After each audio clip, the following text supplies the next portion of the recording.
Whither wilt thou lead me? Speak! I'll go no further.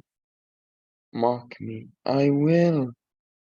My hour is almost come, when I to sulphurous and tormenting flames must render up myself.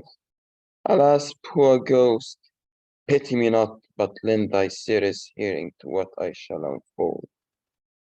Speak, I'm bound to hear, so art thou to revenge when thou shalt hear. What? I am thy father's spirit, doomed for a certain term to walk the night, and for the day confined to fast in fire, till the foul crimes done in my days of nature are burnt and purged away. But that I am forbid to tell the secrets of my prison house.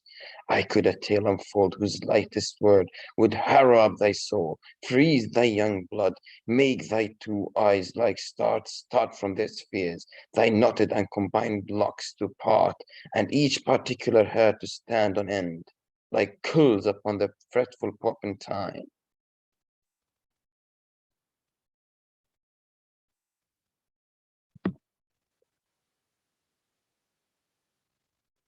But this eternal blossom must not be to ears of flesh and blood. List, list, oh list, if thou didst ever thy dear father love. O God, revenge his foul and most unnatural murder. Murder? Murder most foul as in the best it is, but this most foul, strange and unnatural. Haste me to know it, that I with wings as swift as meditation or the thoughts of love might sweep to my revenge. I find thee apt, and duller should thou be than the fat weed that roots itself in ease on the leafy wharf. Wouldst thou not steer in this? Now, Hamlet, here, 'tis given out that sleeping in my orchard, a serpent stung me. So the whole air of Denmark is by a forged process of my death rankly abused. But now know thou, noble youth, the serpent that did sting thy father's life now wears his crown. O my prophetic soul, my uncle, I, that incestuous, that adulterate beast, with witchcraft of his wit, with traitorous gifts, O wicked wit and gifts that have the power so to seduce one to his shameful lust, the will of my most seeming virtuous queen. O Hamlet, what a falling off was there from me whose love was of that dignity that it went hand in hand even with the vow I made to her in marriage, and to decline upon a wretch whose natural gifts was poured to those of mine. But virtue as it never will be moved, thought though lewdness court in it in a shape of heaven, so lust thou to a radiant angel linked will state itself in a celestial bed and prey on garbage.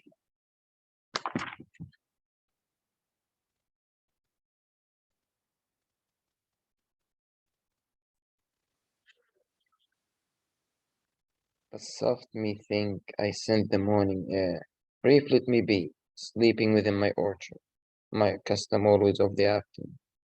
Upon my secure hour thy uncle stole with juice of cursed Hebonina vile, and in the porches of mine ears did pour the leprous distilment whose effect holds such an enmity with blood of man, that swift as quicksilver it curses through the natural gates and allies of the body, and with a sudden vigor it doth possess, and curd like eager droppings into milk, the thin and wholesome blood.